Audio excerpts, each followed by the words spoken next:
Good evening. Glad that we're here together tonight. Kind of a little different setup, so I may be running back and forth to the barrel here and going to my notes and using my Bible. Hope you brought your Bibles with you because we want to make several references. We're going to read those and we're going to share some information with you. But before I do, I'd like to introduce to you the new 2017 version of the Band of Brothers. If cabin number 7 would stand up real quick, I'd like to recognize them. They've been great to work with. They're my co-workers. We have Beckett Burris. We have Mr. Kane Crabtree. Everybody else that. We have Ike and Jet Warren. I can't see them. Don't leave anybody out. Oh, right here, right in front of me. Mr. Seth Wooden is here. I missed anybody. I thought they would be grouped together. Oh, hey, Luke Pritchard. Okay, scattered out on me. I just want to recognize we almost got the and Carson Gerald. And I can't forget Braden. Braden is our kind of our team leader. They fanned out on me, but we almost got Pigpen the award this morning. So I wanted to kind of, if we go down that road, I want to at least get some positive marketing out there that they are great young men, and we're going to get better as the week goes on. So very thankful to work with them. We want to give them a few nice comments, a few props.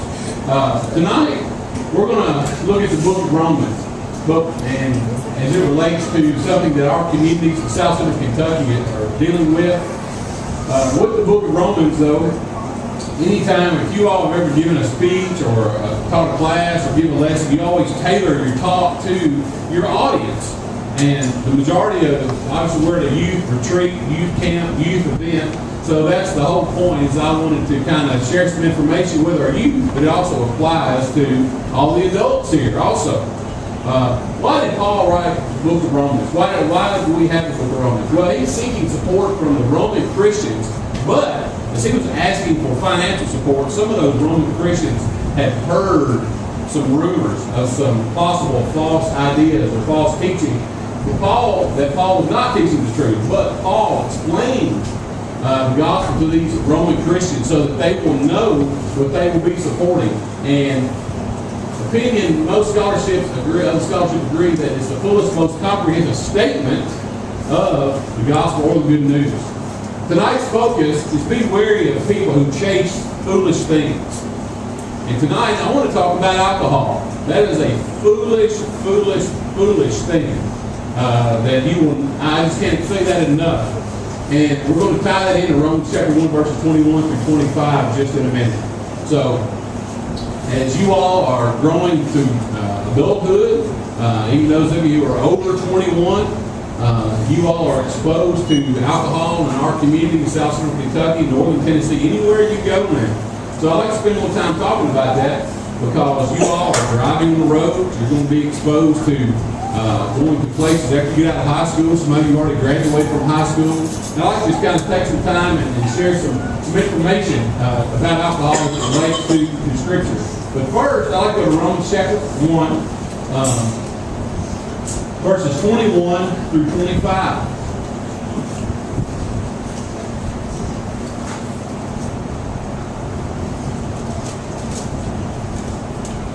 Appreciate your all's patience here.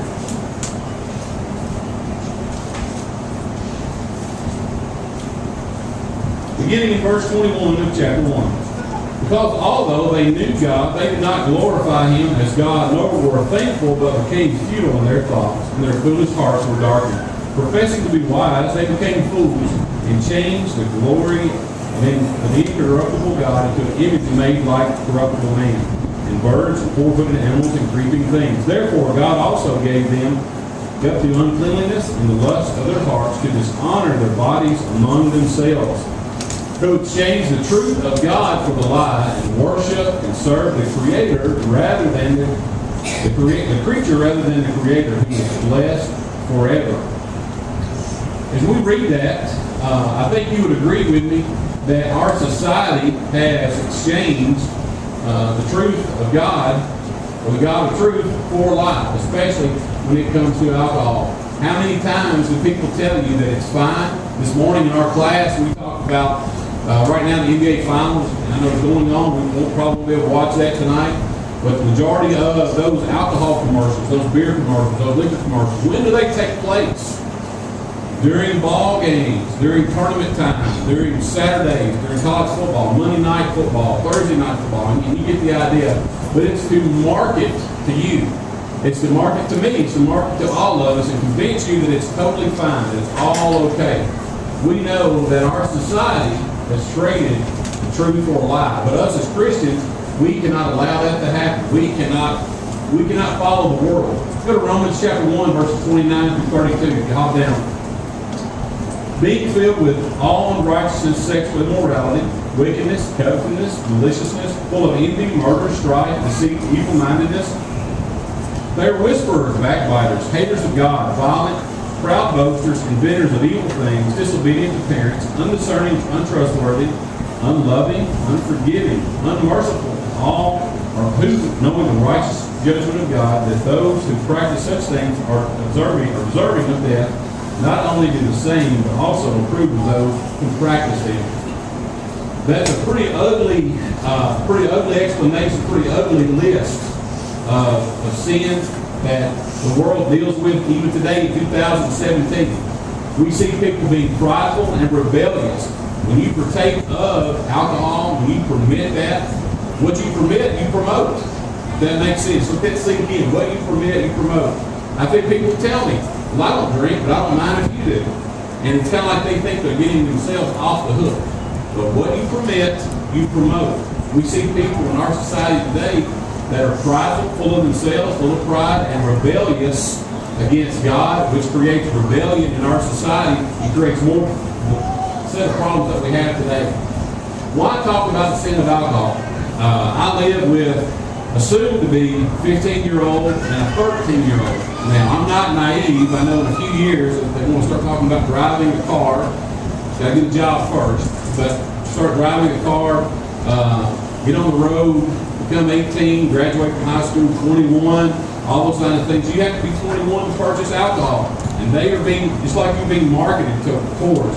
So I wanted tonight to kind of stop and talk about the danger of that and why you need to avoid it at all costs. Right now, alcohol is more accessible than ever before. And in my lifetime, in our community, I grew up just like you in a small town USA. I never ever thought that legal alcohol sales would be where it is today. More and more counties in our area have allowed the expanded sale of alcohol. Now I know Monroe County defeated it. That's good. That's all well and good. That's great.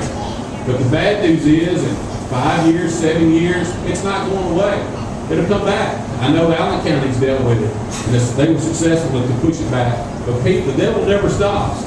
People will not stop pushing the idea and this agenda. So you need to be aware of that you need to avoid of all the dangerous things that are available to you and to us. Our youth will have more access than ever before. You can't buy a bag of pork rinds and Diet Coke without bumping into a convenience store where you're going to have access to alcohol right in your face. It's just the way it is. We have to learn to avoid that. Look at Matthew chapter 6, chapter 9, verses 19 through 21 with me. What should we be seeking?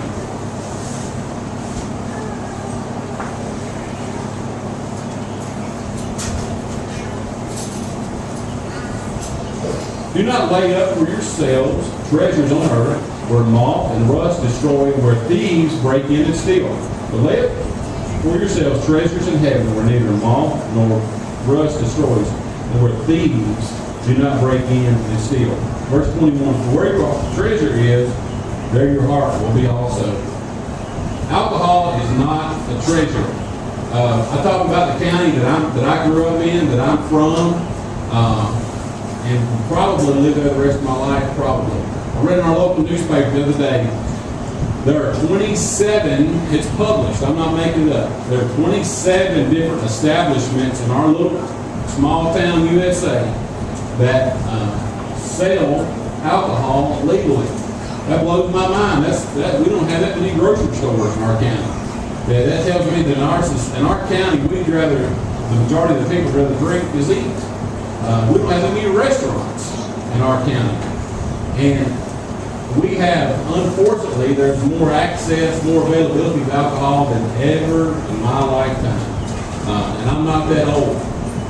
We have, and in your communities too, maybe not that many businesses, but it's there. Facts about alcohol. That's where I want you to slow down. If you want to take notes, fine. If you don't, I can email it to you. I can text this to you. Just some basic facts about alcohol. I go back to this morning in our teen class, I asked the same question: when is alcohol most of the time marketed? And everybody immediately said during the Super Bowl weekend. I can't disagree with that. But in all those commercials, you have just awesome looking people, cars, all those kind of things in those commercials. But you never see the ugly side of what alcohol brings with it. Now, I'll go ahead and tell you, because I believe in giving credit where credit is due. I got my information, a gentleman who edits, his name's Louis Rushmore. He has put together, he edits Voice of Truth International magazine. It's a Christian magazine, kind of a, if you ever read Reader's Digest, it's that kind of version. But it's published by a Christian group. And on page 13, he had all of these facts about alcohol. I can share that with you. Facts about alcohol. Alcohol is involved in, think about this, 70% of all murders. 70% of all murders. 41% of assaults, meaning fights. You know, men and men, women and women, women and men, any kind of fight. 41% of assaults. 50% of rapes. 60% of crimes against children. 56% of fights and assaults in homes. If any of y'all ever have a police scanner, you know, listen to that sometimes, especially on the weekend. You'll hear lots of calls when it comes to fights, and the majority of the time, alcohol is involved. 37% of suicides, people looking for a way out of life. And that tells me that alcohol is, we know, is not the answer, but unfortunately, people sometimes drink because they think it's the answer, but it's not. 37% of people who commit suicide, alcohol is involved. 55% of all arrests, every time somebody gets, you know, cuffed and stuffed in the back of that police car, 55% of those arrests involve alcohol. 5 out of 10 or 50% of all traffic accidents. You know, that's alarming to me. I like to drive. I have to drive to a lot of places. You do too. You know, when you're on the road, you have a 50% chance when you have an accident that alcohol is going to be involved. Now, the majority of the people in this room are under the age of 25. It's the #1 killer of people age 25 and under. Now, I remember when I was 25, a long time ago. #3 killer in America for all ages. That shows you the breadth and the depth and the danger of alcohol that you need to know about. They're not going to tell you all of this. When you watch NFL Today or Super Bowl commercials, or you're watching SEC Today, or you're watching your favorite basketball game or baseball, they're just not going to tell you all those statistics. What have you seen as a result of alcohol use? We could probably poll everybody in here and we could ask, what have you seen as a result of alcohol? I personally have witnessed alcohol tear apart people and family members, just strong addictions. Went to 3 funerals in the last 2 years because of alcohol-related deaths. Because they could never stop drinking and eventually drink themselves to death, literally. Family members and friends destroy their lives. Physical and emotional demise. It's a fancy way of saying that the wheels fall off. That when people drink, they have physical abuse, physical problems, health problems, and emotional abuse. I referenced 37% of people commit suicide. People drink alcohol because they think it's medicine. It's going to get them out of their current problems. Educational, our children, failed marriages. Experts say about 5, I think it's closer to 6. Out of 10 marriages end in divorce. And that alcohol, a lot of times, is the foundation of that divorce, of that problem, only most of the time. Children impacted in a negative way. Education and career opportunities destroyed. When I went off to Western, way back in the dark ages of the early 90s, you know, I was, again, from little old small town Glasgow. I never knew people, you know, did all that stuff and drink, came to class intoxicated.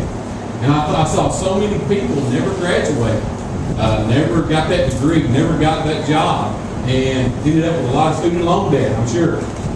But educational career opportunities are destroyed. You know, if I get a DUI, my full-time job, I'm a teacher. If I get a DUI, I'm going to get in trouble. I'm going to get reprimanded. I'm going to get charged and probably lose my job. So I see lots of educational career opportunities destroyed. And I reference lives cut short. People dying way too young due to alcohol abuse. Go with me to Proverbs chapter 20, verse 1. What does Scripture say about alcohol?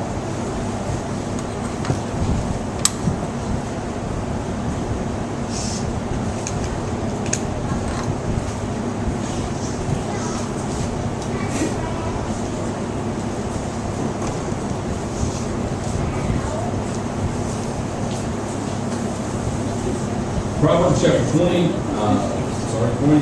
20 verse 1. Wine is a mocker, strong drink is a brawler, and whoever is led astray by it is not wise. In those three verses, wine is a mocker. When you think about mocking, you're making fun of somebody. You're just making fun. You're laughing. You're not being serious. You think that whatever you're doing is fine, leaving when it's wrong. Strong drink is a brawler. Brawler, from my perspective, is somebody who's fighting. It creates confrontation, lots of fights. Alcohol raises confidence but lowers performance. And I love the last part. Whoever is led astray by it is not wise. That can kind of go without saying. What does our society say? Our society says, drink when you're happy, drink when you're sad, drink when you're at parties, when you're socializing, and when you're eating. That was the big push for us about 10 years ago in our counties. They thought, people would push the idea, well, we want to be able to drink with our meal. Well, that wasn't enough. They want to be able to drink when they're happy, when they're sad, when they're at parties, when they're watching the Super Bowl, too. Abraham Lincoln, who's actually from Kentucky, was born in Hodgenville, Kentucky, he, our 16th president, said that liquor or alcohol has many defenders, but it has no defense. You think about President Lincoln always was able to pen very witty, very wise things. Liquor or alcohol has many defenders, but no defense. A lot of people running to say it's okay, but there's really no leg to stand on.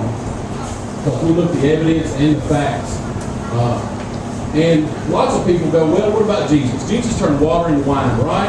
Well, if you go to John chapter 2, verses 1 through 11, we know that water was turned into wine. But you got to slow down. You got to look at the context. Jesus' first miracle, this pointed to what? To prove Jesus' identity, the Messiah, the Son of God.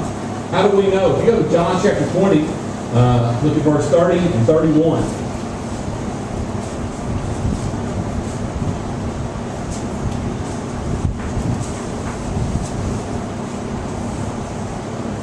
And truly, Jesus did many other signs in the presence of his disciples, which are not written in this book. But these are written that you may believe that Jesus is the Christ, the Son of God, and that believing you may have life in his name. Did Jesus sin? Well, we know the answer, but I don't want you to take what I say. I want you to take what Scripture says. Go to Habakkuk chapter 2, verses 15 and 16 with me real quick. Habakkuk chapter 2, verses 15 and 16. Woe to him who gives drink to his neighbor, pressing him to your bottom, even to make him drunk, that you may look on his nakedness. You are filled with shame instead of glory. You also drink and be exposed as uncircumcised. The cup of the Lord's right hand will be turned against you, and utter shame will be on your glory. The nature of the wine that we read about in John chapter 2 is determined by who? The character of who made it. Jesus Christ turned that water into wine. No, Jesus did not create wine that is intoxicating. Jesus did not create, we just saw the reason for that is to prove his identity, to show that he is the Messiah, the Son of God.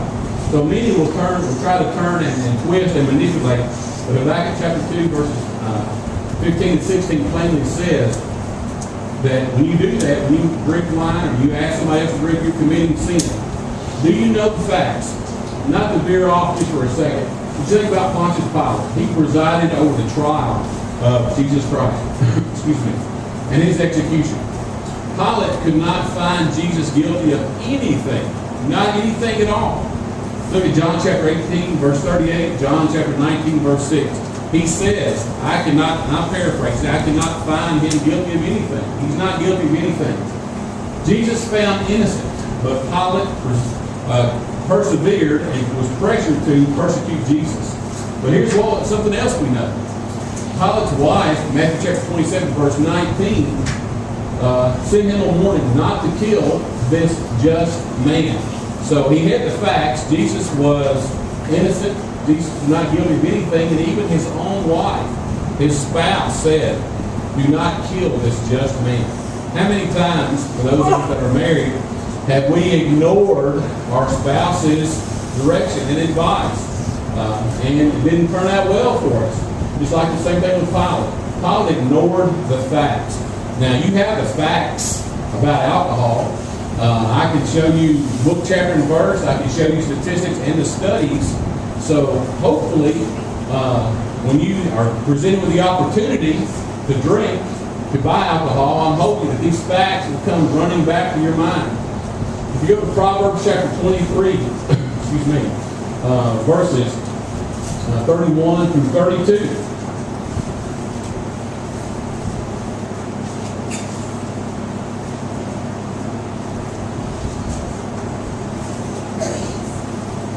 Do not look on wine when it is red, when it sparkles in the cup, when it swirls around smoothly.